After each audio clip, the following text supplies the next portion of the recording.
This is the one we came here for.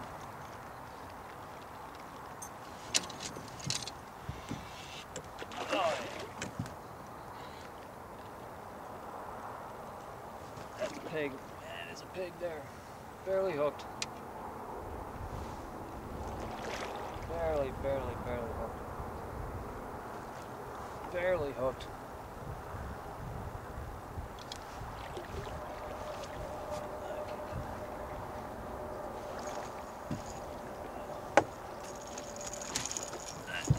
That's what we came here for. Barely hooked. Look at that.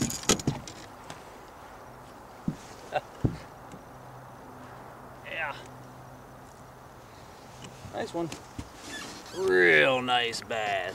Big one. Took long enough to catch him. I'll tell you what, I've been here almost 4 hours, and that's only the second fish I caught. But that is the nicest so far. Very nice. I'm going to say that one's pushing 5. Real nice and fat. I'm going to put him back. Well, actually, it's something else. Put him in the live well. Not that I plan on keeping him, but I don't want to spook a school.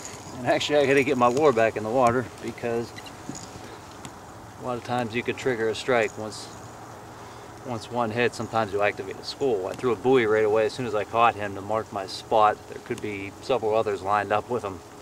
So anyway, it's early October, very early October. Fall fishing, just getting started. But about 50 degrees out today. The water temperature is in the low 60s. Still don't know if it's quite good enough, but they're going to start chasing bait and ganging up in transition areas. Such as creek channels, road beds, drop-offs, and anything off of those. And I got to retie. But just starting to school up and chasing bait. I'm going to throw some bait that imitates bait for a while, like a crankbait, but then I'm going to go down to a jig also. And try to really pinpoint where they're at on the structure that I'm, or on the cover that I'm fishing. But, I'm going to catch some more, but first I got to retie.